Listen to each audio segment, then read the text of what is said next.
located in Corktown, a really fun experience that you can have with tie-dye in Detroit. We're joined by Tammy Stemas, founder and co-owner of Brightly Twisted at the Detroit Dye House located in Corktown. Tammy, thanks for being with us today. Hi. Hi. Thank you so much for inviting me. Appreciate having you on. First off, tell us about Brightly Twisted and the Detroit Dye House and some of the experiences people can have right there in Corktown. Sure. Yeah. No, we've been there almost 4 years. We make tie-dye ourselves. We've been making it for about 20 years, selling it to stores around the country. 4 years ago, right before the pandemic, we thought we'd open our doors and invite everyone in. And we named that store the Detroit Dye House. And that's because we do wholesale dyeing out of there. We do experiences and we make our own tie-dye there. So it's a really fun place to be. Classes are from Wednesday to Sunday. We see a lot of families, a lot of girls' nights out, a bunch of guys coming in.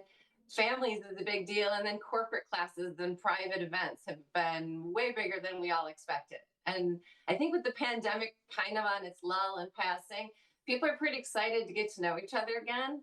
And the classes provide that. It's really fun. People bring in their cocktails and then we just make some tie-dye and it's magical in there. There's so many businesses, especially businesses that began around March of 2020 or in the months just before that. So many of them that are still around, but maybe are really struggling to hang on, or those that did not survive the pandemic said, well, we had a great idea. We were going strong. And then COVID-19 kind of just derailed everything. For your business, not only did you survive, you kind of thrived in the situation of the pandemic. Can you tell us how you pulled that off? I think sometimes it's luck.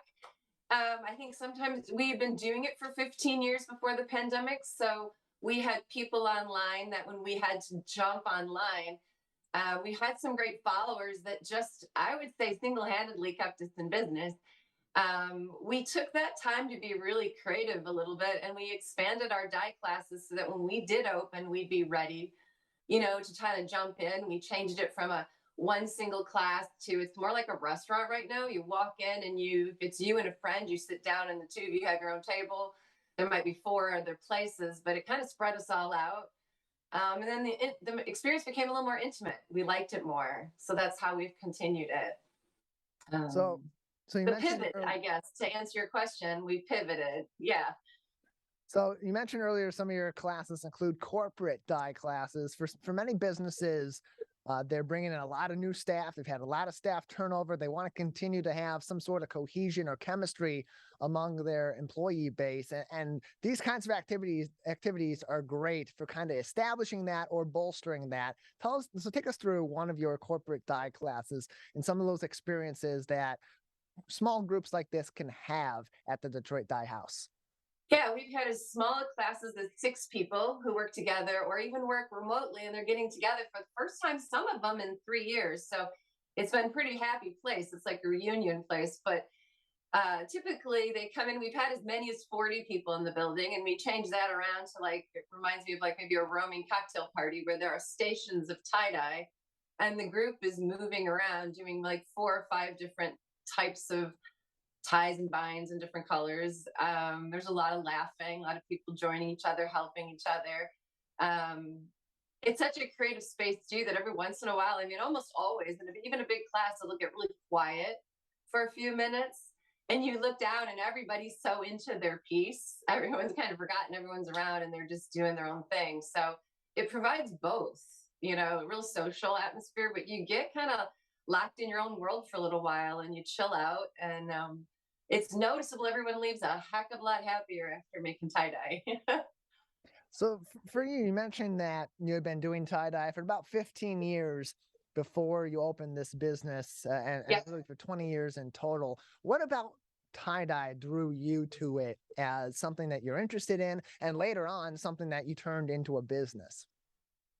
Well, it's kind of started as a romantic story. I fell in love with my husband and he made tie-dye. So he's been making it almost 26 years. I was just super interested in how well everything was selling and how many people loved the way he made tie-dye that I jumped in for business purposes. It wasn't long though, maybe a year later, I started making tie-dye with them and I fell in love with it. I kind of thought it was my thing. And then since I've opened the classes, I'm noticing it's a lot of people's things. Like making color and getting wrapped up into art has definitely changed my life. I didn't ever expect to make tie-dye. But that's how I got involved. Greg has a natural innate talent in color, and that's what he's all taught us. You know, every way we've made it, it kind of started with his way. And then he's super creative. He lets all of us just morph our own taste into each piece, which we all just feed off of each other. So while it's pretty competitive in the back of the day room, most of the time it's everyone elevating each new level of what we can experiment with. We make everything one of a kind. And we've played in the fashion world that way, which is somewhat challenging. But that's what we're known for. It's just making all these great one-offs. So for so many people engaging in something like this, that's artistic, that's creative, that's something they can tangibly see that they created and keep with them for so long and kind of have as a utility in their life, it is really interesting. It can be kind of therapeutic in the process too. Can you tell us about some of those therapeutic benefits of making tie-dye and going through that process that's very fun, very creative, has a million different outcomes, but is also very focused? Wow, you described it really well, but I get to see it. So it's while there's lots of research, you already know you have experience. I can tell by the way you're talking about it, where you know art is very therapeutic. Obviously, there's the field of art therapy, but watching it and watching people come in and how they experience color from my own experience as well is it kind of jolts you. Color is arresting. You know, you start seeing it come out in the bottles. And whatever you're thinking, you kind of can't think anymore. You have to look at the color. You know, it's so bold. So you get like these long breaks where you're not thinking. You know, your brain's not telling you good things or bad things. It's just looking at the color and you know what to do. It's innate. People just start to know what kind of colors to lay down next to each other. And it becomes very satisfying. And everyone will tell you they feel better when they leave. It's a little bit of like a great addiction. I can't figure out anything bad about it. So it's been such a good experience for me and my children and my family, friends, and now sharing it with everybody has probably been one of my best experiences. BrightlyTwistedTieDye.com is their website for more information. BrightlyTwistedTieDye.com. We're talking with Tammy Stemas. She is the founder and co-owner of Brightly Twisted and Detroit Dye House, joining us on the Megacast. We have a couple more minutes with you, Tammy, before we need to say goodbye today. Anything else we haven't discussed about Detroit Dye House and Brightly Twisted that we would like our audience to know? Well, I think the other thing we learned during the pandemic, it's a question I didn't get to fully answer because I jumped probably to another subject, but we also take it on the road. So we can pack up everything we do. We pretty much bring some beautiful colors and we can come to you. So like we've gone to Wayne State and we do a bunch of organizations out there. We work with many of their students, or we go out to West Bloomfield. We've done a couple mitzvahs. We've done birthday parties, and it's been really great. So we can come to you too. I guess I wanted to let you guys know that part. But I would love to have you come in, and I certainly would invite you as well. Please. Well, we appreciate that. We'll have to try that sometime. Come on down and enjoy Detroit Dye House in Corktown. You can find more information on BrightlyTwistedTieDye.com. Tammy, thank you very much for joining us. Thank you. It was nice to talk to you.